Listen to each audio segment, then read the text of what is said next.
ഇപ്പം ടൈം 2 മണി. അപ്പോൾ ഞാനൊരു ചിത്രം വരയ്ക്കാം ഗൈസ്. കുറേ വരച്ചിട്ട് കുറേയെന്ന് വെച്ച് കഴിഞ്ഞാൽ വരച്ച് കൊടുത്തിട്ടും കുറേ, ഞാൻ സ്വന്തമായിട്ട് വരച്ചിട്ട് കുറേ ആയി. ഞാൻ പൊതുവെ ഇപ്പോൾ ആരെയും ചോദിച്ചു കഴിഞ്ഞാൽ ഇല്ല ഞാൻ ഇപ്പോൾ വരയ്ക്കില്ല എന്നുള്ള ഒഴിവാകലാണ്. ഗൈസ് ഇന്ന് ഞാൻ വരയ്ക്കും.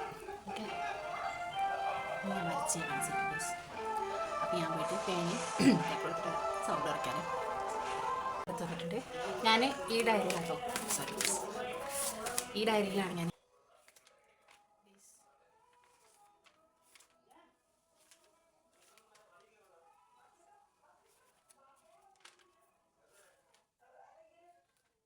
ഇത് ഞാൻ ഒരാൾക്ക് വേണ്ടി വരച്ചാണ് ഗൈസ്. വീഡിയോ കാണുന്നത് ഞാൻ എക്സ്പെക്ട് ചെയ്തു.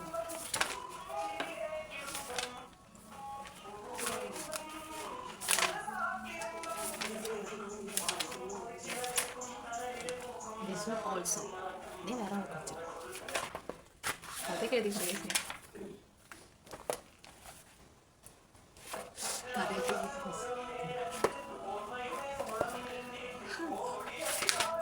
അതല്ല ഗൈസ്, എന്നിട്ട് അമ്മ ഒന്ന് വായിച്ചൊക്കെ തോന്നുന്നു. ഞാനൊന്ന് കിടന്നുറങ്ങുമ്പോൾ ഒരു 2 മണി 3 മണിയൊക്കെ ഉറക്കം വരുന്നില്ല. അപ്പം ഞാൻ അങ്ങനെ ഇരുന്ന് ഫോണിൻ്റെ വിളിച്ചിട്ട് വന്നിട്ട് എഴുതിയ കഥ കേട്ടോ. എൻ്റെ കോലം കണ്ടില്ല അവിടെ ഇവിടേക്ക്. എന്നിട്ട് അമ്മ രാവിലെ ചോദിച്ചിട്ടുണ്ടെങ്കിൽ കഥയൊക്കെ എഴുതിയിട്ടുണ്ടായിരുന്നു. ഓക്കെ, അത് നമുക്കിനെങ്കിലും ചിത്രം വരയ്ക്കാം. ഞാൻ ഒരു UP ഹൈസ്കൂൾ ടൈമിലൊക്കെ നന്നായിട്ടൊന്നുമില്ല, എന്നാലും കഥകളൊക്കെ എഴുതുമായിരുന്നു കേട്ടോ. നന്നായിട്ടൊന്നും ഞാൻ പറയണില്ല. അപ്പോൾ നമ്മുടെ ഈ സ്കൂളിലൊക്കെ ഇങ്ങനെ ഓരോ പ്രോഗ്രാം വരുമ്പോൾ ഓഫ് സ്റ്റേജ് ഐറ്റംസ് ഉണ്ടാവുമല്ലോ. അപ്പോൾ അതിൽ മെയിനായിട്ടായിരുന്നു സ്റ്റോറി റൈറ്റിങ്ങും പോയം റൈറ്റിങ്ങും ഉണ്ടായിരുന്നു. അപ്പോൾ ഞാൻ എപ്പോഴും ഞാൻ കൂടുമായിരുന്നു കേട്ടോ അതിനൊക്കെ. അതുപോലെ തന്നെ ഡ്രോയിങ്ങും ഉണ്ടായിരിക്കും. അപ്പോൾ എനിക്ക് മിക്കവാറും ഈ ഡ്രോയിങ്ങും അതുപോലെ തന്നെ സ്റ്റോറി റൈറ്റിങ്ങും ഒപ്പമാകുന്നതുകൊണ്ട് രണ്ടിലും ഒരുമിച്ച് പാർട്ടിസിപ്പേറ്റ് ചെയ്യാൻ പറ്റില്ല.